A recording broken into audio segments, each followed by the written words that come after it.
Hello. Today is Thursday, September the 13th. And the reading for today comes from 1 Timothy chapter 4.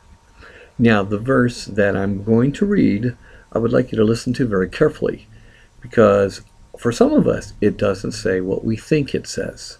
So let's take a look at it. Verse 10 says this: "We have put our hope in the living God, who is the Savior of everyone, but especially of those who have faith." Now, what do you think? Does that verse say what you expect it to? Is there a twist to that verse that you didn't expect?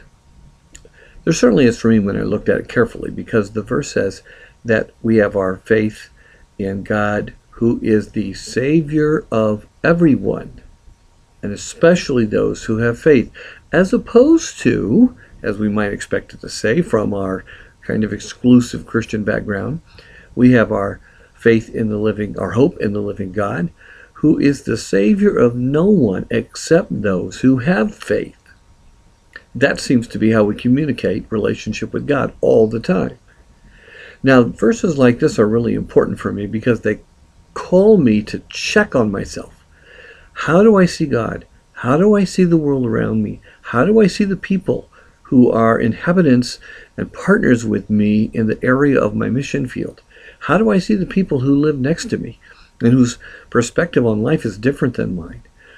You know, in general, Christianity seems to communicate the message that unless you have faith, you are lost. And generally, that's still the text of the New Testament. But this verse says that God is the Savior of everyone, especially those who have faith. And though I cannot explain how that verse seems to be in a bit of contradiction with other verses of the New Testament, I do believe it calls me up short, and it asks me to consider how I view everyone. Do I view the people around me as people whom God either wants to save, or even if I take this verse a little bit further, has saved?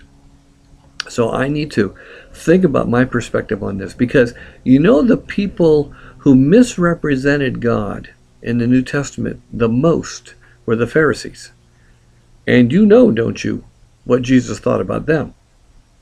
I do not want to be thought of as a person in the same category as them. So I will take this verse, I will think about it, I'll add it to my perspective, and I'll see if I can't live a little more accurately the view that God has of everyone around me.